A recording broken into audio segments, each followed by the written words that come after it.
Beads on a string theory. Let's take the string of heaven, man, and earth, that yin and yang line that we've bent and have created this third dimension into.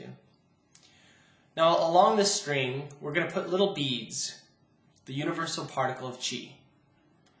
And these beads are going to either be yang beads or yin beads, or they're going to be neutral beads.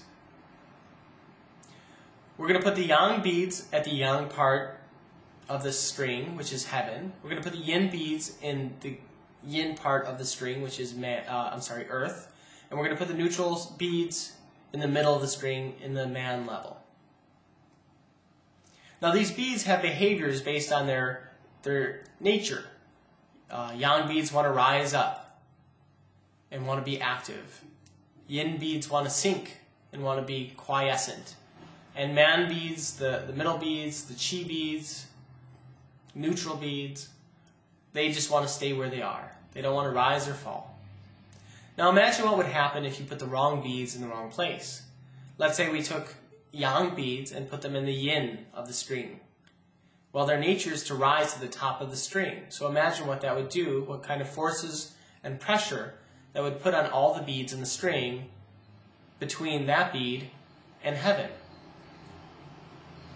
Now imagine, in contrast, imagine what if we took a yin bead that wants to sink and put that at the top of heaven, at the top of the string. And it wants to sink. And imagine all the forces and pressures it would put on all the little beads between that top bead of heaven and earth, where it has the desire to sink towards.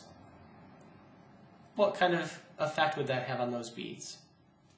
Or take the neutral bead and put it either in heaven or earth at the edges of the string, and imagine what would happen to all the beads beneath the neutral beads or above the neutral beads that are stacked on top. It turns out that this is essentially the nature of disease. That our tissues are made up of strings. We call these strings jing. Jing is essentially energy that is constructed or woven together to create substance or a physical substance. It's basically larger aggregations of chi. Our bodies are large enough for us to perceive them with our five senses, and essentially, in order for that to happen, chi has to aggregate, and it aggregates into jing. And our jing is essentially these lines of string, and chi, the universal particle, are the little beads.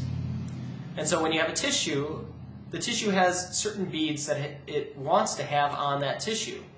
Certain movements of energy that are appropriate for that fingerprint, for that location in space, for that energy, for that tissue.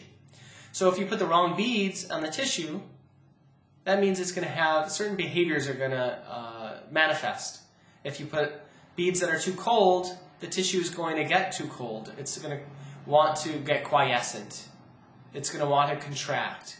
If you put beads that are too hot, the tissue is going to want to be more active, more functional. It'll want to stretch more.